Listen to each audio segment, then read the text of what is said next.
Girls students చాలా మంది agitation చేశారు. అది మళ్ళీ వైరల్ అయిపోయేసి మొత్తం కాలేజీలో ఉండే ladies, girls students, boys students అందరూ కూడా ఒక అజిటేషన్ ప్రకారం అజిటేషన్ చేయాల్సి వచ్చింది. సో దీని గురించి సమాచారం తెలిసిన వెంటనే లోకల్ పోలీసు ఆ రోజు రాత్రే రష్ అయ్యి లా అండ్ ఆర్డర్ అంతా మెయింటైన్ చేయడం జరిగింది. మొత్తం నెక్స్ట్ డే 30వ తారీఖు మన ముఖ్యమంత్రి వర్యులు, రాష్ట్ర ముఖ్యమంత్రి వర్యులు గౌరవనీయులు శ్రీ చంద్రబాబు నాయుడు గారు కూడా ఒక కమిటీని పంపించారు. మినిస్టర్ శ్రీ కొల్ల రవీంద్ర గారు, తర్వాత జిల్లా కలెక్టర్ గారు, జిల్లా ఎస్పీని పంపించి ఇక్కడ ప్రెమిసెస్ అంతా స్టూడెంట్స్ తోటి మాట్లాడి ఆ రోజు లా అండ్ ఆర్డర్ మెయింటైన్ చేయడానికి, వారిలో అనుమానాలు నివృత్తి చేయడానికి వారంతా ప్రయత్నం చేశారు. తర్వాత ఈ కేసులో స్టూడెంట్స్ నుంచి కంప్లైంట్ తీసుకొని ఈ క్రిమినల్ కేసు కూడా రిజిస్టర్ చేయడం జరిగింది.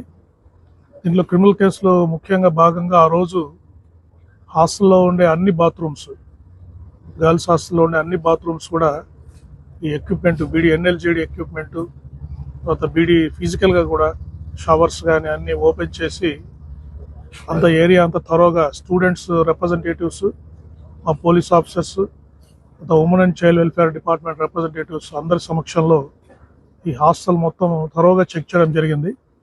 దాంట్లో కూడా సీసీ కెమెరాస్ కానీ, తర్వాత స్పై కెమెరాస్ కానీ, ఎటువంటి ఎలక్ట్రానిక్ డివైజెస్ కూడా ఆ బాత్రూమ్స్లో ఉన్నట్టు మనం గుర్తించలేదు.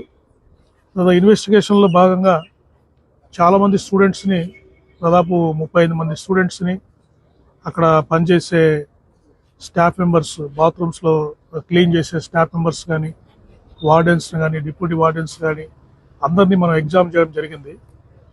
ప్రతి ఒక్కరు కూడా స్టూడెంట్స్ అందరినీ అడిగితే ఏం చెప్తున్నారంటే, వారు ఎవరు కూడా మేము ప్రత్యక్షంగా ఈ స్పై కెమెరాస్ చూసామని ఎవరు కూడా రివీల్ చేయలేదు.